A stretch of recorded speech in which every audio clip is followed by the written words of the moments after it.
ભાવનગર જિલ્લામાં રહેતા યુવા ખેડૂતે નેટ હાઉસ તૈયાર કરી કેપ્સિકમ, મરચાં, ટામેટાં અને કાકડીની ખેતી કરી.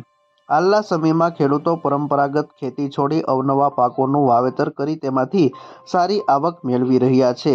ખાસ કરીને યુવા વર્ગ ખેતીના વ્યવસાય તરફ વળ્યા છે, જેમાં અવનવી ટેકનોલોજીનો ઉપયોગ કરી નવા પાકોનું વાવેતર કરી તેમાંથી સારું ઉત્પાદન અને આવક મેળવી રહ્યા છે. મારું નામ ગોસાઈ મયુર છે. હું ગારિયાધાર તાલુકો, જિલ્લો ભાવનગર. મેં આ ખેતી સાથે તો 2 વર્ષથી હું સંકળાયેલો છું. આ ફાર્મના માલિક ભાવેશભાઈ નકુમ કરીને છે, તો એ મારા મિત્રના નાતે હું આ ખેતીમાં 2 વર્ષથી સંકળાયેલો છું. હાલમાં તો મેં કીરા, જે આપણે કાકડી કહીએ તે કીરા કાકડીનું વાવેતર કરેલું છે, પેપ્સિકમ મરચાં છે અને સાથે ટમેટી પણ છે. કાકડી 2.5 એકરમાં ટોટલા છે. એમાં 2 વીઘામાં કાકડી છે અને મરચાં અને બીજામાં ટમેટી છે.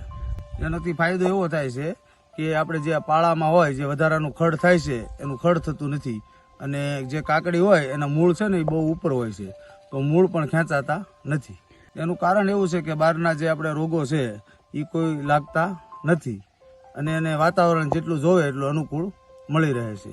અમે ખાતર દવાનો તો 99% તો અમે જે દેશી ખાતર હોય, અમારું પોતાનું ફાર્મ છે એટલે ગાય માતાનું સાણ છે, ગૌમૂત્ર છે, ગાયની છાશ છે, આવો બધો છંટકાવ કરીએ છીએ. પણ જરૂરિયાત પ્રમાણે જો કોઈ થાય તો રાસાયણિક દવા નાખીએ છીએ, પણ બને ત્યાં સુધી બહુ ઓછા પ્રમાણમાં. એમ કાકડીના તો ગારિયાધાર સેન્ટર નાનું છે એટલે અમારી કાકડી ગારિયાધારમાં પણ જાય છે, ભાવનગરમાં જાય છે, અને હવે તો અમે અમદાવાદમાં પણ મોકલીએ છીએ. અને 20 રૂપિયાથી માંડીને 40 રૂપિયા સુધી અલગ અલગ સમય પ્રમાણે ભાવ બજાર પ્રમાણે આવે છે. એમાં એવું છે કે કાકડી તો છે ને 45 દિવસે આવવા માંડે છે. 45 દિવસથી એનું ઉત્પાદન થઈ જાય છે અને અમારે સારું તો એ લગભગ રોજની 10 થી 15 મણ જેટલી કાકડી ઉતરે છે અને ભાવનગર મોકલીએ પછી તો એ સમય પ્રમાણે થાય છે. 20 રૂપિયાથી માંડી અને 40 રૂપિયા સુધી અમારા ભૂતકાળમાં ભાવ આવેલો છે. એ તો ન ગણી શકાય, પણ એક પાકની અંદાજે મજૂરનો એનો ખર્ચ કાઢતા 1 લાખ થી 1.5 લાખ રૂપિયા સુધી આવી શકે છે.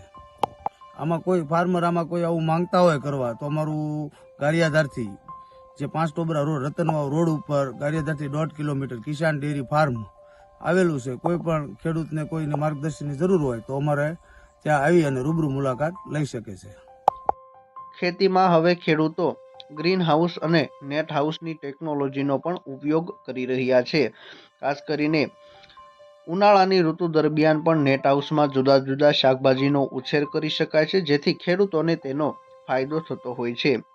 ગારિયાધારમાં રહેતા ખેડૂત ગોસાઈ મયુરભાઈ, જેઓએ 2 વર્ષ પહેલા ખેતીનો વ્યવસાય શરૂ કર્યો છે, હાલ તેઓએ નેટ હાઉસ તૈયાર કરી તેમાં કેપ્સિકમ, મરચાં, કાકડી અને ટામેટીની ખેતી કરી છે, જેની માવજતમાં તેઓ દેશી ખાતર, ગૌમૂત્ર, ખાટી છાશ સહિતનો ઉપયોગ કરી રહ્યા છે. ઉત્પાદન આવ્યા બાદ તેનું વેચાણ ગારિયાધાર, ભાવનગર તેમજ અમદાવાદ સુધી કરવામાં આવી રહ્યું છે.